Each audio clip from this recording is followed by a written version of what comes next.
Alright, in section 2.2a, we're going to configure inter-site call between HQ and SiteB via the SIP call.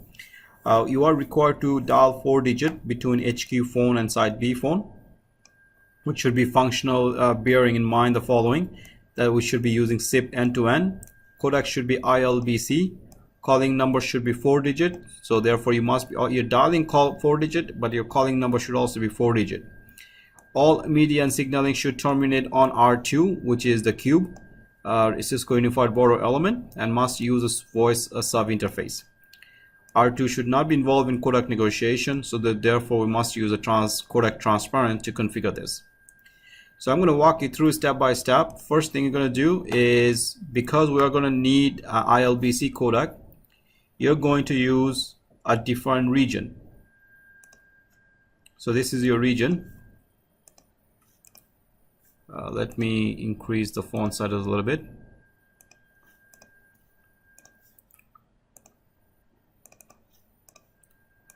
So RG region for cube, it should use ILBC for both sides. Second, device pool, because in order to use the region, we must create a separate device pool with that particular region, as you can see, REG, cube, ILBC. All right, once the device pool is created, we're going to create a SIP trunk, which is right here, R2 cube SIP trunk. Ensure the device pool is set. Make sure run on all active node, because we do have pub and sub. Calling source space CSS PSTN gives you enough privilege to dial internally, followed by IP address of your SiteB voice interface and a security trunk profile and SIP profile.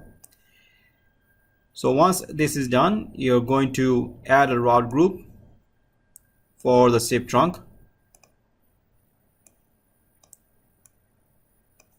and only device is going to be there is a cube SIP trunk. After that, use a route list RL cube. We're going to ensure that RL cube SIP trunk is there, and make sure it's running on all node. Even though if you don't check it, it's going to work, but hey, we do have pub and sub.